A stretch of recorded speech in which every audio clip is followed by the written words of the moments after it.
आइए दोस्तों शुरू करते हैं। आज पढ़ेंगे शैल विल का प्रयोग। शैल विल का प्रयोग कहाँ पर शैल का प्रयोग होता है और कहाँ शैल भी लगता है और कहाँ पर विल का प्रयोग होता है और कहाँ विल का प्रयोग होता है।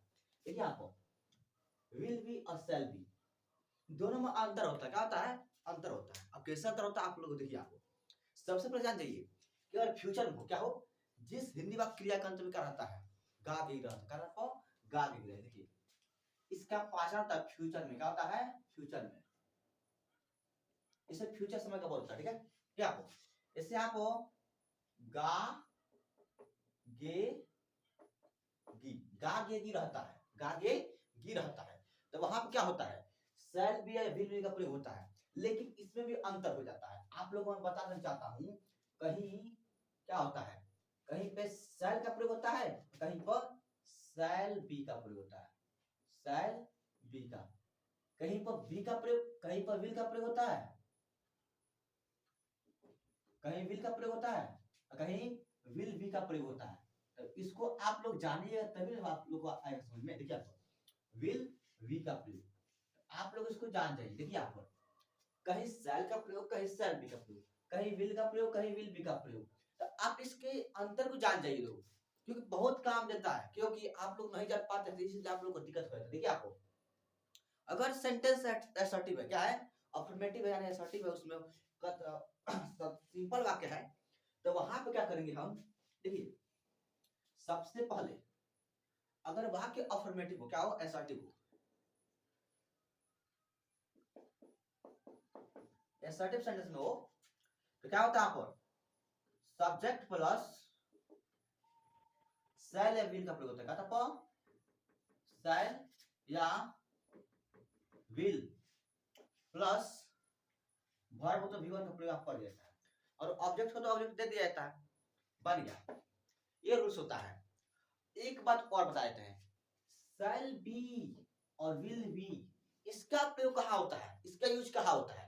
तो ये भी बहुत खास बात है। देखिए यहाँ पर क्या होता है कि जब किसी सेंटेंस में अगर क्रिया नहीं होता है, क्या होता है? इस बात को आप लोग गौर करिएगा, क्योंकि ये बहुत इंपॉर्टेंट है। शैल बी और विल बी, कहीं शैल का प्रयोग, कहीं शैल बी का प्रयोग, कहीं विल का प्रयोग, कहीं विल बी का प्रयोग। तो इसको आप लोग बहुत बारीकी से समझिए यहाँ पर। ठीक है आपको आप सबसे पहले इसको समझाए तो उसके बाद से आगे बताएंगे। ठीक है क्या आपको? जैसे कि मैं जाऊंगा, मैं जाऊंगा। ठीक है आपको आई इसमें क्रिया दे दिया है। तो देखिए आप लोग एक बात ध्यान रखना, आपको सबसे पहले आप लोग इस तालिका में देखना है आई। आई के साथ क्या होता है? आपको शैल का प्रयोग होता है। क्या होता है? शैल का प्रयोग। ध्यान रखिए आपको वी, वी के साथ शैल का प्रयोग। अब बाकी जितने बचते हैं ना, जितने भी आप सब्जेक्ट आएंगे उस सब का आपको विल का प्रयोग होता है। ये आपको जैसे ही सी इट रहे, अगर आप इट हो, इट अच्छा दे हो, अच्छा एनी नाउन, एनी नाउन, कोई भी नाउन हो, तो क्या होता है? आपको देखिए जैसे राम एंड श्याम देता है आपको नाउन, कोई भी नाउन हो, ऐसे कोई भी आपको अगर उसके बाद इसके बाद कोई भी अगर सब्जेक्ट होता है और तो क्या होता है? आपको विल का प्रयोग होता है। क्या होता है? विल का। आप लोग सिर्फ ध्यान रखिए आपको, और कहा सिर्फ आई और वी के साथ इस शैल का प्रयोग होता है। ध्यान रखिए आपको, जैसे मैं जाऊंगा तो आई शैल गो, आई शैल गो। देखिए आपको आई तो है यहाँ पे, मैं शैल, आई से क्या होता है? आपको शैल का प्रयोग होता है, और जाना क्या होता है? गो, बन गया। अच्छा मैं पटना जाऊंगा, मैं पटना जाऊंगा। ये आपको I shall, I shall go to Patna, I shall go to Patna, बढ़ गया आपको। अब क्या है इसमें कि अगर आपको मिल जाता है जैसे कि वह पढ़ेगी, वह पढ़ेगी, वह पढ़ेगी, तो आपको होगा सी विल रीड, सी विल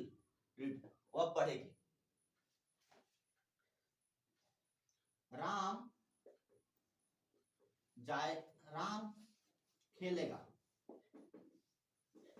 खेलेगा, खेलेगा। यहाँ होगा Ram will play, Ram will play. लेकिन एक बात इसमें आपको ध्यान रखना है, ये तो हो गया शैल का प्रयोग और विल का प्रयोग। अब कहां पर शैल बी और कहां पर शैल विल बी का प्रयोग होता है, इसको जानना भी अनिवार्य होता है। तो आप इसको जान जाइए दीदी, यहाँ पर आपको इसमें अंतर यही होता है कि जिस सेंटेंस में अगर क्रिया ना दे, क्या दे, क्रिया नहीं देता हो, तो क्या होता है वहां पर, तो वहां पर हम शैल के साथ बी का प्रयोग और विल के साथ बी का प्रयोग किया जाता है। तो इसका सूत्र इसका फॉर्मूला होता है यहाँ पर, क्या होता है, जब क्रिया ना रहे, क्रिया ना हो, तो शैल बी या विल बी का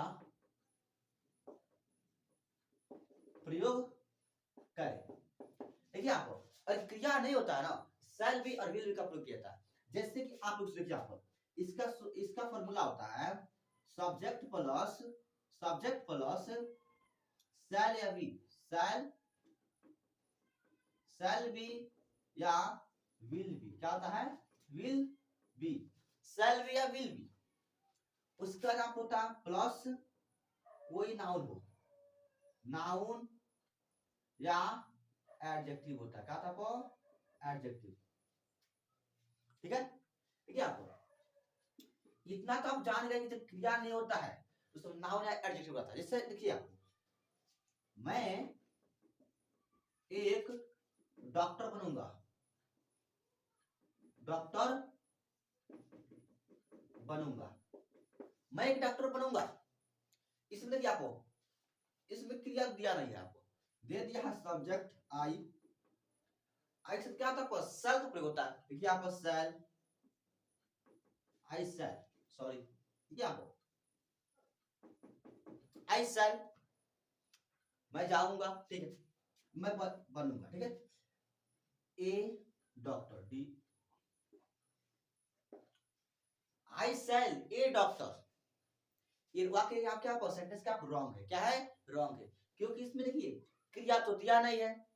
इसको बोलते हैं एक्सिलरी वर्ब, क्या बोलते हैं, एक्सिलरी वर्ब। आपको आगे हम पढ़ा इसको बताने वाले हैं, एक्सिलरी वर्ब के बारे में आपको हम बताएंगे फिर से, ठीक है। इसको बोलते हैं एक्सिलरी वर्ब, क्या बोलते हैं, एक्सिलरी वर्ब बोलते हैं। एक्सिलरी वर्ब का प्रयोग जब भी होता है तो क्या होता है, हेल्पिंग वर्ब ग्रुप में होता है, क्या होता है, हेल्पिंग वर्ब ग्रुप में होता है। इसका प्रयोग कभी मेन वर्ब ग्रुप में नहीं होता, इसको बोलते हैं एक्सिलरी वर्ब, क्या होता है, एक्सिलरी वर्ब। यानी इसका प्रयोग कभी भी मेन वर्ब ग्रुप में नहीं होता है, हमेशा सहायक क्रिया ग्रुप में ही होता है। तो इसके बाद किसी मेन वर्ब का आना अनिवार्य होता है, अतः इसलिए आपको बी का प्रयोग करना अनिवार्य होगा, क्योंकि जब बी सेल आता है और विल आता है, ये क्या है, एक्सिलरी वर्ब है, क्या है, एक्सिलरी वर्ब है। एक्सिलरी वर्ब कभी भी वाक्य में अकेले नहीं आ सकते, किसी भी सेंटेंस में। इसके बाद किसी ना किसी मेन वर्ब की सहायता करने के लिए आते हैं। एक्सिलरी वर्ब है हेल्पिंग वर्ब, इसका अर्थ ही होता है सहायता करना, यानी जो सहायता करने के उसका बोलते हैं एक्सिलरी वर्ब बोलते हैं। ये कभी भी मेन वर्ब में प्रयोग नहीं हो सकता है, ठीक है। यहां हो गया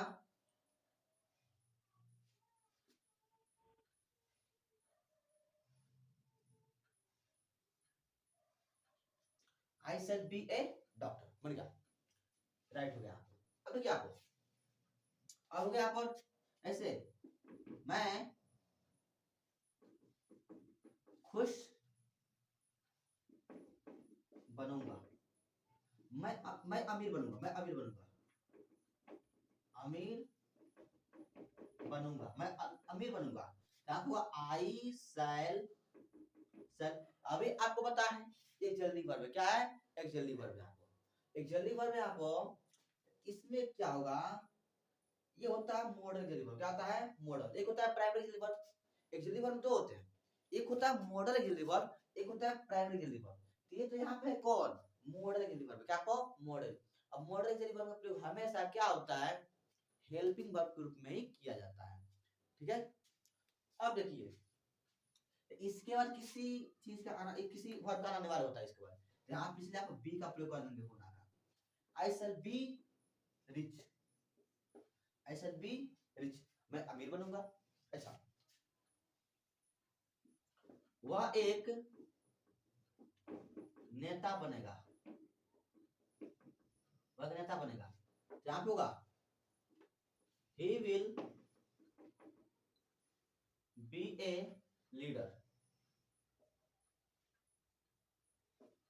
देखिए मेरे दोस्तों, यही तो यहाँ पे बात है इसमें। देखिए इसमें तो क्रिया दिया रहता है, जब क्रिया दिया रहता है तो क्या होता है, आप बना देते हैं, आप इसको हम बना देते हैं आई सेल को, क्योंकि देखिए इसको बोलते हैं मॉडल एक्सिलरी वर्ब। क्या बोलते हैं, मॉडल एक्सिलरी वर्ब बोलते हैं, इसका प्रयोग होता है। आप लोग आगे हम बताने वाले हैं बहुत जल्द ही, ठीक है।